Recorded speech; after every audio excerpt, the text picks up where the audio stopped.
The pundits, the supposedly really smart people about politics, have gotten every single aspect of this election wrong. And yet, doesn't stop them from talking.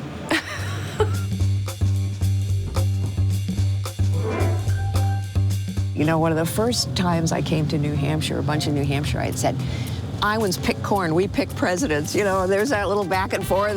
That's fun to me because it means that people in both states take their responsibilities pretty seriously, you know? You gotta have that process in a democracy. Otherwise, it's a big show, and the best showman wins, and that is not good for our republic. If the polls were predictive at this point in races, we would have had a president, Howard Dean. We would have had a president, Giuliani. We would have had a president, Hillary Clinton. Everybody knew who was gonna win. Let's see what happens when voters start voting.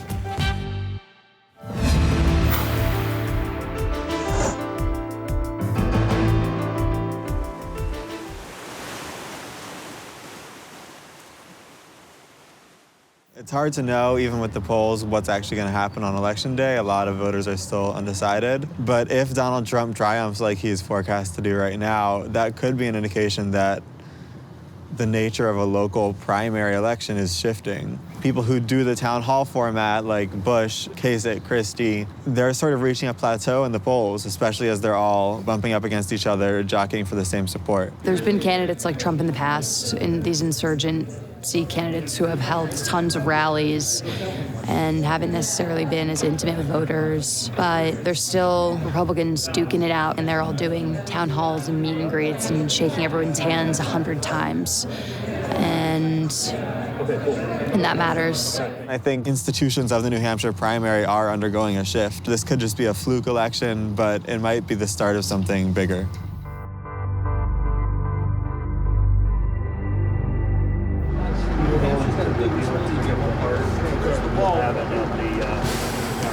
Well, we finally made it. Thank you, sir. Thank you are for you? coming. Appreciate it. Yeah, man. Okay, how'd that one come out? Yeah, Let me see. Nope. I'll check that. Look, my eyes are still squinty, aren't they? You know, I'm looking older. What am I gonna do? Look how young you look, you know? Look at me. I used to be young like you. There's an app for that. All right, we gotta go. This is the last place where somebody can get to know the voter.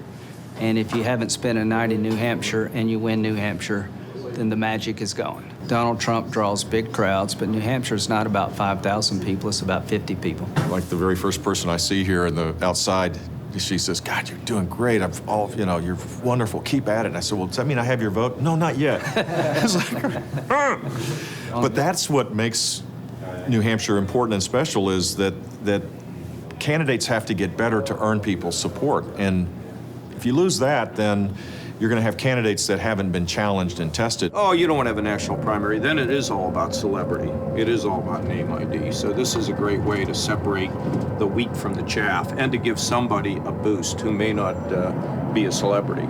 I tell people all the time, if you have lost faith and confidence, if you've gotten cynical about politics and democracy and government, come to New Hampshire.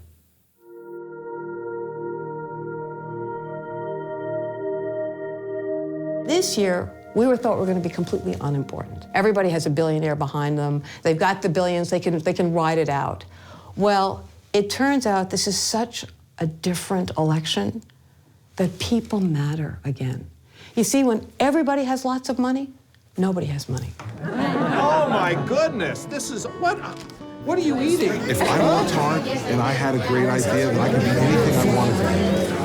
Thank you so much. Thank you. God bless you. Talking to people, the more retail politics is coming back in vogue because it's maybe the way you win.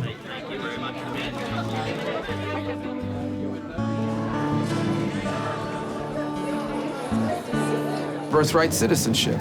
Now he says he's against that. Marco Rubio came and we asked him questions, and what we want is to get a feel for you as a person, and he gave the same stump speech that any one of us could have watched on TV or watched in his ads, and that was it, that his answers were these really canned answers. Jeb Bush came in a day later, and he was much more personable. There's also a cell phone video of him saying, oh, you can tell Christians from Muslims.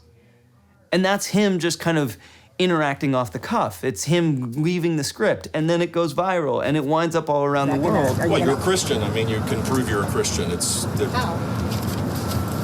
think you can prove it. And they say, Jeb Bush is this. And like, if you want to be a smart candidate, you don't do that. You don't go off script. If you go off script, then you have a chance to have totally sunk your campaign. And then we're going to Washington, D.C. to take back the White House. Yeah! But in New Hampshire, if you don't go off script, you have no chance. So what are you going to write in that notebook? Whether you're for or against. Okay. You mean you got a big list? You know, I remember. Let me see your list. You got a little list there? Let me see. Well, let's see what that is. Yeah. Handsome, check. Smart, check. Great guy, check. Okay. Done. That's it. See y'all.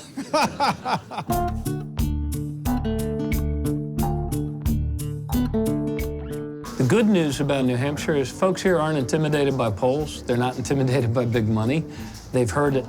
They've heard races called before, 2 months before the election, but they make up their own mind. They like to interview the candidates. They like to ask a lot of questions. And there's much more of an interactive phase than just campaign commercials. This is the only place in America, really, where the voters get an opportunity to see each of us 2 or 3 or 4 times. If you know my history in politics in Vermont, I'm a big-time retail politician. I love going out and meeting people, and I think that is good politics. Really, most people think to win New Hampshire, you got to really get out and talk to the voters. What would you do to make sure that all kids have equal access to a good education? A few things. First is, we've got to make sure that parents are given choice. I started coming to New Hampshire, and you showed up in diners and dining rooms and town halls and elementary schools, and you listened. I think the New Hampshire folks are more in touch.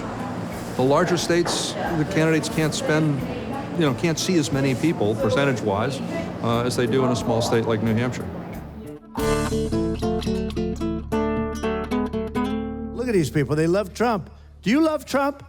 We're going to win so much again. We're going to win all the time. We are going to win so much. You're going to be so proud of yourselves. I love you. I am so glad I made this ridiculous trip. I love you. Thank you. Donald Trump is not about politics. Donald Trump is about media, about the power of personality, about familiarity. And the question always is, well, Donald Trump hasn't been in people's living rooms. Have you turned on TV recently? Did you turn on TV during his shows when he was picking the winners and losers before? I mean, he's been in people's living rooms for a long time. Donald Trump has been rewriting many of the traditional rules about campaigning. And whether he's successful will determine what people think about those rules moving forward to in the next election. Does the establishment ultimately swoop in and defeat him? Or has he broken the traditional system and offered up something new? And I think we won't really know until we start getting results. The Republicans created Donald Trump, and what they didn't realize was that Donald Trump had already done the living rooms before them. So here they opened the door, and he was already sitting in everyone's house. It's not in the spirit of New Hampshire, in my opinion. We don't pack 50,000 people into a stadium and do that. This is not about the pomp and frill that a candidate can put on, because we know Donald's really good at that. This is about, meeting the guy, meeting the candidate. Did you have trouble making friends in middle school when moving to a new area? Yeah, I didn't move that much when I was a kid. My wife moved a lot. Hey, how are you? What's your name? Rowan.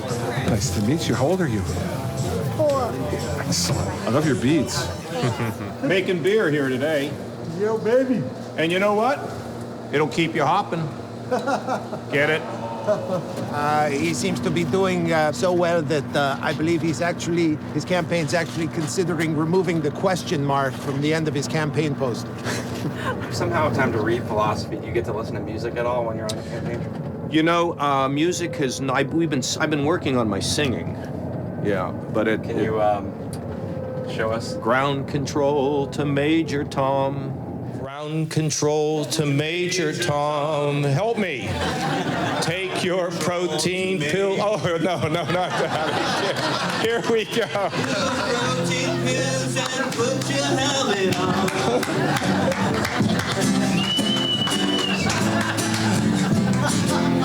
That's good, huh? How about that? Only at a town hall in New Hampshire. Give him a round of applause.